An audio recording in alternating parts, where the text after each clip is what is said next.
When you said that, were you aware of the repercussions if people dishonorably discharge? So just to put this into context, this is like the Q&A, live Q&A portion at the end of my show.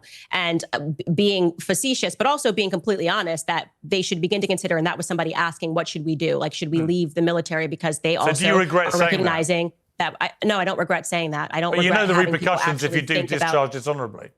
Okay, well, I would imagine that the people that are in the military who were going to, if they were going to listen to my podcast and they were going to dishonorably discharge, that they would know the consequences. So it's completely ridiculous. And again, we see this over and over again where people can't answer the broader questions. They try to suddenly peg in, well, you said this one thing. No. The broader conversation that we are having. It's not a small thing. No, let me finish. Let me finish. Let me finish. You're basically you're encouraging U.S. servicemen and women to dishonorably discharge.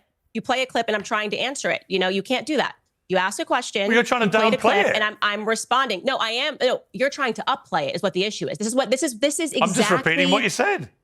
You're not. You're playing what I said, and I'm responding to it and telling you that the broader piece of that conversation, when you have troops that are now asking that question, is they are recognizing that America is in steep decline, that our military comes back and they are treated like dirt, that a lot of these men, and we're talking about decades, white American males come back and they're told that they're racist and they're treated like crap, that they're white supremacists, that they have a different vision for this country. So why are they dying in these overseas wars for Bibi Netanyahu? Okay, and let me again try to answer that question that I asked you at the beginning, which is, what has Zionism won America? I'm not going what to keep coming back to the same thing. No, let me finish. Why won't you let me answer that?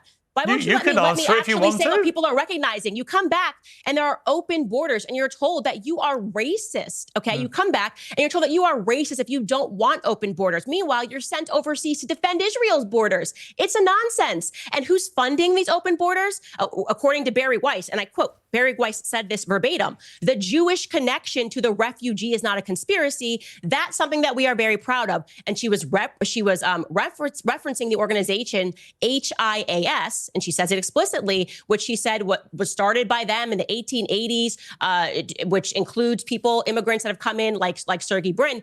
They are still the organization that is operating at our border right now, okay? That is problematic, that we have open borders while we continually and routinely are told that we have to defend somebody else's borders, okay? And again, these never-ending wars in the Middle East at the behest of Israel. Bibi Netanyahu was the one that called for Americans to invade Iraq, Libya, Syria, Afghanistan, and now Iran, and we've done it. We're told Israel can defend itself, okay?